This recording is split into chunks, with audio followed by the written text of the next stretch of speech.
तो चलिए आज आपको ले चलते हैं महादेवी वर्मा के बचपन की एक बहुत ही प्यारी सी कहानी में। ये कहानी है दोस्ती की, बचपन की और उस नजरिए की जिससे बच्चे दुनिया को देखते हैं। अच्छा जरा सोचिए, क्या हो अगर गधे पर बैठना कोई मामूली बात ना हो बल्कि एक सजा हो। सुनने में अजीब लगता है ना। बस यहीं से इंदौर में लेखिका के बचपन के घर से एक बहुत ही मजेदार गलतफहमी के साथ ये कहानी शुरू होती है। अब देखिए, लेखिका और उनके भाई बहनों का दुनिया को देखने का अपना ही एक अंदाज था। तो सोचिए जरा, उस छोटी सी बच्ची को कितना बड़ा झटका लगा होगा जब उसने अंग्रेज बच्चों को गधों पर बड़े मजे से सवारी करते देखा। अरे भाई, उसकी दुनिया में तो गधा सिर्फ अपराधियों को सजा देने के काम आता था। तो मतलब उन बच्चों के दिमाग में मामला एकदम साफ था। एक तरफ थे गधे जो अपराधियों की सजा के लिए थे और दूसरी तरफ थे घोड़े जो शान की सवारी थे, एक खास अधिकार की तरह। उनके लिए सफेद टट्टू भी, भाई वो भी तो गधे जैसा ही था, तो मतलब वो भी अपराधियों के लिए ही होगा, जबकि असलियत तो कुछ और ही थी। और इस गलतफहमी को और भी मजबूत किसने किया? घर के नौकर रामा ने।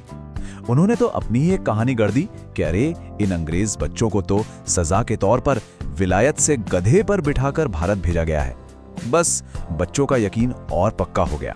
तो अब बच्चों की जिद के आगे आखिरकार उनकी ये मांग पूरी हुई और कहानी में एंट्री होती है रानी की, एक बहुत ही खूबसूरत घोड़ी।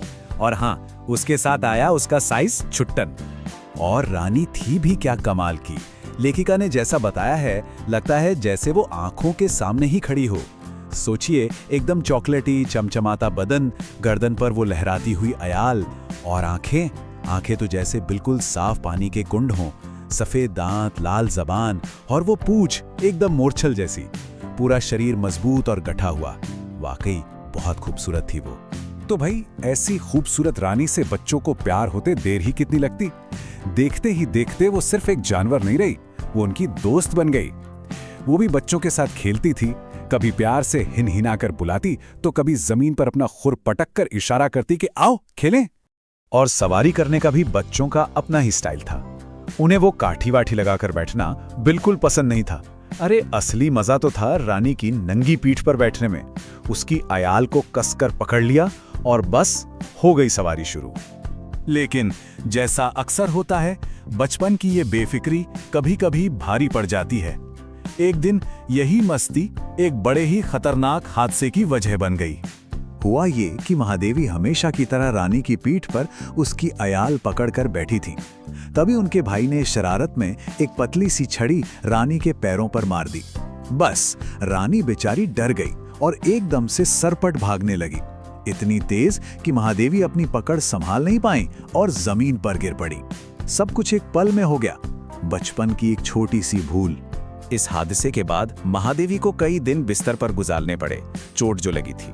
लेकिन कमाल की बात यह है कि इतनी बड़ी घटना के बाद भी रानी के लिए उनके दिल में प्यार जरा भी कम नहीं हुआ।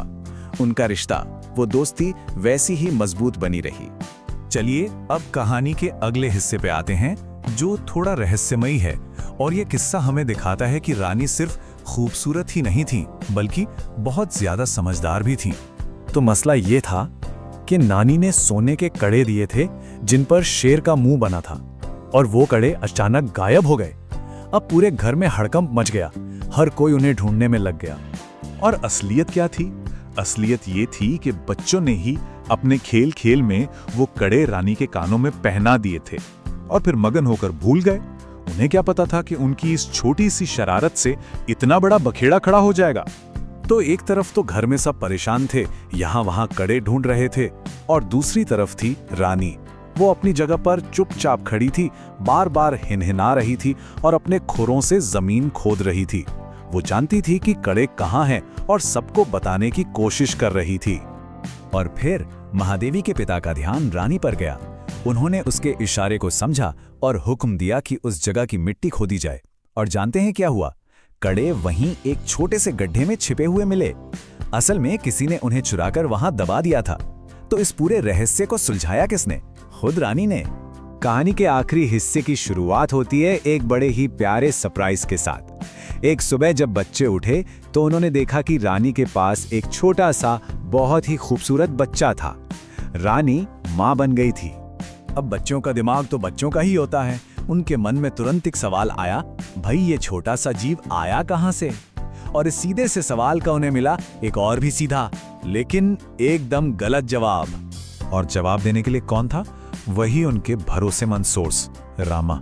रामा ने समझाया, अरे ये तो रानी के पेट में सो रहा था और उसका सारा दाना चारा खा रहा था। बच्चों के भोले मन के लिए ये जवाब बिल्कुल परफेक्ट था। ये सुनते ही बच्चों का तो जैसे पारा चढ़ गया। उन्हें बड़ा गुस्सा आया कि अच्छा तो ये छोटे छोटे जीव रानी के पेट में मजे से पड़े रहते हैं और उसका सारा खाना खा जाते हैं। ये तो सरासर नाइंसाफी है हमारी रानी के साथ। तो फिर बनाए ग्रैंड प्लान। भाई साहब ने पूरी योजना तैयार की। स्टेप 1, एक चाकू लाओ। स्टेप 2, रानी का पेट काटो। स्टेप 3, अंदर जितने भी बच्चे हैं सबको बाहर निकालो। हाँ, एक प्रॉब्लम थी, पेट को वापस सिलेंगे कैसे? यही है बच्चों की दुनिया का भोलापन और थोड़ी सी खतरनाक सोच। लेकिन शुक्र है कि ये ऑपरेशन कभी हो ही नहीं पाया। क्यों? क्योंकि एक तो सब्जी काटने वाले चाकू से ये काम हो नहीं सकता था और दूसरा रानी का पेट सिलने के लिए इतनी बड़ी सुई कहां से लाते। तो बस प्लान कैंसिल। और फिर जैसे जैसे रानी का वो छोटा बच्चा बड़ा होने लगा, बच्चे भी उसके साथ खेलने लगे। धीरे धीरे रानी के पेट में रहने वाले उन आलसी जीवों के लिए उनका सारा गुस्सा भी खत्म हो गया। तो आखिर में ये कहानी सिर्फ एक घोड़ी की कहानी नहीं रह जाती। ये हमें सोचने पर मजबूर करती है कि जानवरों के साथ हमारे बचपन की यादें असल में हमें कैसा इंसान बनाती हैं। ये हमें सिखाती हैं दोस्ती के बारे में, माफ कर देने के बारे में और दुनिया को उस मासूमियत से देखने के बारे में जो शायद हम बड़े होकर कहीं खो देते हैं। આજે આપણે પ્રખ્યાત લેખિકા મહાદેવી વર્માની કલમે લખાયેલી એક ખૂબ જ સુંદર અને હૃદયસ્પર્શી વાર્તામાં ડોક્યુ કરવાના છે। આ વાર્તા છે બાળપણની નિર્દોષતાની અને એક અનોખી મિત્રતાની। ચાલો આપણે દુનિયામાં જઈએ જે નિર્દોષ ગેરસમજો અને અદમ્ય જિજ્ઞાસાથી ભરેલી છે। આ વાત છે ઇન્દોરમાં રહેતા નાનકડા મહાદેવી વર્મા અને એમના અનુભવોની। તો આ વાર્તાની શરૂઆત થાય છે એક સામાન્ય પ્રાણી વિશેની એક બહુ જ રમૂજી અને સાવ ખોટી માન્યતાથી। હવે જુઓ, નાનકડા મહાદેવીને એ જોઈને બહુ નવાઈ લાગી કે અંગ્રેજ બાળકો ગધેડા પર ફરી રહ્યા છે, કારણ કે એમણે તો એવું સાંભળ્યું હતું કે ગધેડા પર તો ફક્ત ગુનેગારોને જ બેસાડાય છે। અને મજાની વાત તો એ છે કે એમના નોકર રામાએ પણ મજાકમાં આ વાતને સાચી ઠેરવી દીધી। એટલે પછી જ્યારે એમના પિતાએ એમને એક સફેદ ટટ્ટુ પર બેસવા માટે કહ્યું ત્યારે મહાદેવીએ તો સાફ ના પાડી દીધી। એમને તો એવું જ લાગ્યું કે આ તો વેશ બદલીને આવેલો ગધેડો છે અને એના પર તો ખાલી સજા પામેલા લોકો જ બેસે। હવે બાળકોએ તો જીદ પકડી કે એમને તો એક સાચો ઘોડો જ જોઈએ અને એને કારણે જ ઘરમાં એક નવા સભ્યનું, એક નવા મહેમાનનું આગમન થયું। શરૂઆતમાં તો બાળકોને થોડો સંકોચ થયો, પણ રાણીનો જે સૌમ્ય સ્વભાવ હતો અને એની જે અદ્ભુત સુંદરતા હતી એણે તો જોતામાં બધાના દિલ જીતી લીધા। અને રાણી કેવી સુંદર હતી એની તો વાત જ શું કરવી। જરા કલ્પના તો કરો, એનો ચમકતો ચોકલેટી રંગ, હવામાં લહેરાતી એની કેશવાળી અને પેલી બુદ્ધિશાળી પારદર્શક આંખો, એની સુંદરતા ખરેખર મંત્રમુગ્ધ કરી દે તેવી હતી। અને જોતામાં રાણી ખાલી એક પાલતુ પ્રાણી ન રહી, એ તો એમની સાથીદાર, એમની મિત્ર બની ગઈ। બાળકો એની પીઠ પર રમતા, એની કેશવાડીમાં ફૂલો ગૂંથતા અને રાણી પણ એમને બોલાવવા માટે હણહણતી। એક અનોખો સંબંધ બંધાઈ ગયો હતો। પણ જુઓ, જ્યાં ગાઢ મિત્રતા હોય ત્યાં થોડીક કસોટીઓ તો થવાની જ, ખરું ને? એમના સંબંધમાં પણ કેટલાક ઉતાર ચઢાવ આવ્યા। એક દિવસની વાત છે, રમત બહુ જોશમાં ચાલી રહી હતી અને ભૂલથી મહાદેવી રાણી પરથી નીચે પડી ગયા। અકસ્માત તો ભયાનક હતો, પણ સૌથી મહત્વની વાત એ છે કે આ ઘટના પછી શું થયું। આટલો મોટો અકસ્માત થયો પણ એમના સંબંધ પર કોઈ જ અસર ન થઈ। ઉલટાનું આ ઘટનાએ એ નાની બાળકીનો એના ઘોડા પ્રત્યેનો જે અતૂટ પ્રેમ હતો એને વધારે મજબૂત કરી દીધો। અને રાણી કેટલી હોશિયાર હતી એનો બીજો એક કિસ્સો પણ છે। એકવાર થયું એવું કે બાળકોએ રમતમાં રાણીને સોનાના કડા પહેરાવી દીધા અને પછી એ કડા ગાયબ થઈ ગયા।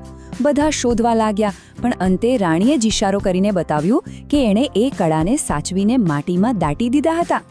અને હવે આવે છે વાર્તાનો સૌથી મજેદાર અને કદાચ સૌથી રમૂજી કિસ્સો। આ એક એવી ઘટના છે જે આપણને બતાવે છે કે બાળકોની દુનિયાને સમજવાની રીત કેટલી અલગ અને ગૂંચવણભરી હોય છે। એક દિવસ સવારે બાળકોએ જોયું કે રાણીએ એક નાના ખૂબ જ સુંદર વછેરાને જન્મ આપ્યો છે. બધા ખુશ તો બહુ જ થયા, પણ એમના મનમાં એક મોટો સવાલ ઊભો થયો. બાળકો તો સાવ ગૂંચવાઈ ગયા કે આ અચાનક ક્યાંથી આવ્યું. અને ત્યારે એમના નોકર રામાએ એમને જે જવાબ આપ્યો એ તો એનાથી પણ વધારે રહસ્યમય હતો. રામાએ કહ્યું કે આ વછેરો તો રાણીના પેટમાં જ રહેતો હતો અને ત્યાં બેઠો બેઠો બધું ખાતો પીતો હતો. અને એટલું જ નહીં, એણે તો એમ પણ કહ્યું કે હજી એક બીજો વછેરો અંદર છે. હવે આ વાત સાંભળીને બાળકોએ જે કર્યું એ તો...